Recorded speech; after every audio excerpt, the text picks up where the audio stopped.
सभी को नमस्कार। कल सुप्रीम कोर्ट के अंदर एक डबल बेंच जस्टिस ओका और जस्टिस भुयान की बेंच ने दिल्ली के अंदर करीब 1100 पेड़ों को गैर कानूनी ढंग से कटवाने का मामला कंटेम्प्ट पिटीशन के अंदर सुना। कंटेम्प्ट इसलिए क्योंकि कोर्ट को गुमराह करने की कोशिश की गई। जो पेड़ पहले ही गैर कानूनी ढंग से काट दिए गए थे, उसमें कोर्ट को बेवकूफ बनाने की कोशिश की गई कि हम उनको काटने की परमिशन मांग रहे हैं क्योंकि चोरी पकड़ी गई, तो कोर्ट पहुंचे कि परमिशन मांग लेते हैं और कोर्ट ने परमिशन रिजेक्ट कर दी। तो झूठ के ऊपर दूसरा झूठ और डीडीए फंस गया। कल कोर्ट के अंदर केंद्र सरकार के वकीलों ने दोबारा झूठ बोला। ये बहुत बड़ी बात है। एक झूठ के विषय में कंटेम्प्ट पिटीशन जो चल रही है, उसके बचाव में कल सुप्रीम कोर्ट में केंद्र के वकीलों ने फिर से झूठ बोला। और वो क्या झूठ बोला मैं आपको बता दूं। बार एंड बेंच और लाइव लॉ दोनों की वेबसाइट्स और ट्विटर पे आप देख सकते हैं कि पूरी प्रोसीडिंग उसके अंदर दी हुई है, क्या हो रहा था। उसके अंदर एक जगह तो यह बोला गया कि लॉ ऑफिसर को मालूम ही नहीं था कि इसके लिए परमिशन लेने की जरूरत है। वो झूठ है, वो भी मैं अभी आपको साबित करूंगा। और दूसरी जगह झूठ ये बोला गया कि एलजी साहब 3 फरवरी को जहां पे विजिट करने गए वो कोई और जगह थी और एलजी खामोश है। एलजी चुप बैठे हुए हैं। पीआर डिपार्टमेंट एलजी का बिल्कुल छुपा हुआ है, बताने के लिए तैयार नहीं है। ये ईमेल है डीडीए की। अब डीडीए की ईमेल क्या कहती है। एक अफसर अपने चीफ इंजीनियर और अन्य अफसरों को कह रहा है, सब्जेक्ट है hindrances with respect to existing trees. Honourable LG Delhi visited the CAPFIMS जो हॉस्पिटल बन रहा है केंद्र सरकार का। The honourable LG Delhi visited CAPFIMS road on dated 3/2/2024 and directed to clear the trees coming in the ROW. During the process of felling the trees, forest officials did not let us cut the tree even on dated 13/2/2024.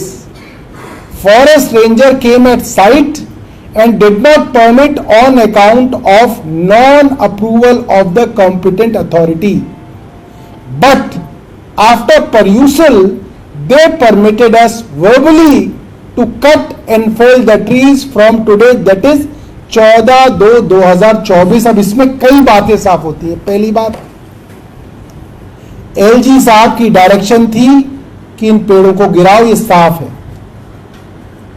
दूसरी बात, अधिकारियों को, DDA के अधिकारियों को यह मालूम था कि इन पेड़ों को काटने के लिए कॉम्पिटेंट अथॉरिटी का अप्रूवल चाहिए, जो नहीं है। यह इसमें साफ है। जो झूठ बोला गया कल कोर्ट में कि लीगल ऑफिसर को जानकारी नहीं थी, झूठ बोला गया। इन्हें जानकारी है कि अप्रूवल की जरूरत है और अप्रूवल नहीं है। और तीसरी और बड़ी और सबसे गंभीर बात, RWA के लोग अगर एक पेड़ की छटाई कर दें तो DCF साउथ का ऑफिस FIR दर्ज करा देता है। मेरा इलाका है, मुझे मालूम है। 50-50 हजार रुपए के फाइन RWA के ऊपर करता है DCF साउथ पेड़ों की छटाई पे। हमारे यहां GK1 एंक्लेव में हुआ, हमारे यहाँ S ब्लॉक में हुआ, हमारे यहाँ मंदाकिनी एंक्लेव में हुआ, जहां RWA के ऊपर 5-5 लाख रुपए के जुर्माने लगाए गए। और यहाँ पे फॉरेस्ट रेंजर आके देख के गया कि पेड़ों को काटने की कोशिश की जा रही है। फॉरेस्ट रेंजर और फॉरेस्ट डिपार्टमेंट ने कहा ये नहीं कट सकते, और फिर कुछ ऐसा हुआ कि मौखिक उन्होंने अनुमति दे दी कि ये पेड़ काट लो। ये मौखिक अनुमति क्या है? ये भ्रष्टाचार है, ये चोरी है, ये लूट है, ये डकैती है। दिल्ली का रिज एरिया दिल्ली का एकमात्र फॉरेस्ट एरिया है। दिल्ली के अंदर जो प्रोटेक्टेड फॉरेस्ट है उसको रिज कहा जाता है। और सुप्रीम कोर्ट ने एमसी मेहता केस में ये बार बार कहा कि आप रिज एरिया का एक पेड़ काट के ट्री ट्रांसप्लांटेशन कर दो या उसके एवज में ऑल्टरनेटिव 10 प्लांट लगा दो, उससे कोई फर्क नहीं पड़ेगा। एक full grown tree forest area, उसकी बड़ी अहमियत है। आप ऐसे नहीं काट सकते उसको, आपको उसको बचाना है। और ऐसे प्रोटेक्टेड रिज एरिया में जो असोला वाइल्ड लाइफ का प्रोटेक्टेड एरिया है, असोला भाटी वाइल्ड लाइफ का प्रोटेक्टेड एरिया, वहां पे 1100 पेड़ इस तरीके से काटे गए। दूसरा झूठ जो केंद्र सरकार ने एलजी साहब के हवाले से कहा कि एलजी साहब 3 फरवरी को कहीं और गए थे। देखिए झूठ कैसे पकड़ा जाता है। ये एक और ईमेल है, ये डीडीए के एक अफसर ने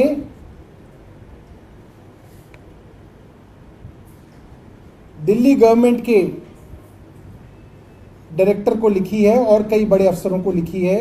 ये ईमेल 7 फरवरी की है, यानी कि एलजी साहब की विजिट से 4 दिन बाद। अब इस ईमेल का सब्जेक्ट क्या है आप उसको सुनिए। Construction of approach road starting from main Chhatarpur road to Sark Chowk, that is Gaushala road with ROW 30 metre, and from Sark Chowk up to CAP FIMS hospital with ROW 24 metre. एक रोड करीब 1 किलोमीटर की है, दूसरी रोड करीब 1.5 किलोमीटर की है। ये सब्जेक्ट है और इसी सब्जेक्ट की मेल में लिखा हुआ है honourable LG visited the site mentioned above. चोरी खुल गई, पकड़ी गई। डीडीए की ईमेल में लिखा हुआ है honourable LG visited the site mentioned above on 3/2/2024 and following directions were issued with respect to the engineering wing DDA। और इसके अंदर पेड़ को काटने की, तेज काम करने की सारी डायरेक्शन है। क्या बचा? चोरी को बचाने के लिए और झूठ, एक झूठ को बचाने के लिए और झूठ। ये हाल है कॉन्स्टिट्यूशनल पोस्ट पे बैठे LG साहब विनय सक्सेना जी का, जो छोटी छोटी बातों पे 4-4 पेजों की चिट्ठी लिखते हैं दिल्ली सरकार को। ये हाल है। मैं उन सब अखबार के साथियों को कहूंगा, चितरंजन पार्क के अंदर ड्रेन बन रही हो, पेड़ की जड़ दिख जाए, अखबार का नाम नहीं लेना चाहूंगा, आधे पेज की खबर छपती है, आधे पेज की। अंग्रेजी के अखबार हैं। उन्हीं अंग्रेजी के अखबार के मित्रों को मैं कहना चाहूंगा 1100 पेड़ कटे हैं, देख हम भी रहे कि आप क्या छाप रहे हो, पूरी दिल्ली देख रही है।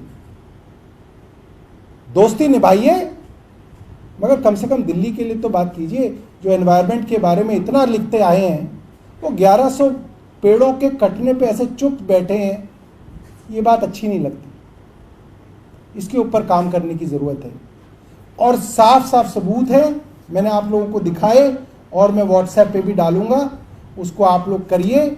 और 1100 पेड़ों का मामला है, इसको आप लोग भी उठाइए, तभी जो है आगे इस तरीके की चीज़ों को रोका जा सकता है, वरना बहुत मुश्किल है। सब लोग मिले हुए हैं, फॉरेस्ट डिपार्टमेंट मिला हुआ है, डीडीए मिला हुआ है, LG साहब मिले हुए हैं, और धोखा किसको दे रहे हैं? दिल्ली को, दिल्ली की हरियाली को और देश की सबसे बड़ी अदालत सुप्रीम कोर्ट को। वहां जाके झूठ बोला जा रहा है और बार बार बोला जा रहा है। बहुत बहुत धन्यवाद। आपके पास कोई प्रश्न हो तो पूछेगा। दूसरा मामला है दिल्ली हाईकोर्ट से आज मुख्यमंत्री अरविंद केजरीवाल को राहत नहीं मिली, जो स्टे बरकरार रखा गया तो उसे आगे भी बरकरार रखा गया, कैसे देखते हैं आम आदमी पार्टी का आगे? देखिए, मैं इसको ऐसे देखता हूं कि दिल्ली हाईकोर्ट की एक बेंच, हाईकोर्ट का मतलब ये होता है कि बहुत लोअर कोर्ट के ऊपर बड़ी जिम्मेदारी होती है हाईकोर्ट की। हाईकोर्ट की एक बेंच लोअर कोर्ट के ऑर्डर आए बिना, लोअर कोर्ट का ऑर्डर देखे बिना, जिस ऑर्डर को आपने पढ़ा ही नहीं कि उस ऑर्डर में लिखा क्या है, किस बिना पे क्या ऑर्डर दिया गया है, उस ऑर्डर के आए बिना, अपलोड हुए बिना वो ऑर्डर स्टे कर दिया था जज साहब ने। जिसके विषय में सुप्रीम कोर्ट ने क्या कहा वो आपने कल सुना ही था। सुप्रीम कोर्ट ने कहा कि अगर हाई कोर्ट गलती करे तो हम गलती नहीं करते। सुप्रीम कोर्ट ने भी कहा कि हाई कोर्ट ने गलती की। इसके लिए अंग्रेजी का शब्द है प्रीजुडिस और हिंदी का शब्द है पूर्वाग्रह। मेरा मानना है कि हाई कोर्ट की वो बेंच पूर्वाग्रह, प्रीजुडिस से ग्रसित थी, जिन्होंने ऑर्डर देखे बिना ही उसको स्टे कर दिया था। तो मेरे को व्यक्तिगत तौर पे कोई उम्मीद नहीं थी कि जब आप ऑर्डर देखे बिना ही किसी चीज को स्टे कर देंगे तो उसके बाद आप उस स्टे को जस्टिफाई करने के लिए ऑर्डर देंगे। आपके पास और कोई रास्ता नहीं बच जाता कि आप ये कहें कि नहीं वो मैंने बिना ऑर्डर देखे ही उसको स्टे कर दिया था, वो गलत कर दिया था। ऐसा बहुत मुश्किल होता है। तो हम जो है इसके लिए ऊपर की अदालत के अंदर जाएंगे, हमारी लीगल टीम से बात कर रहे हैं, किस स्ट्रेटजी से जाएंगे, कब जाएंगे, ये हमारी लीगल टीम तय करेगी। और कोई प्रश्न आप चाहें?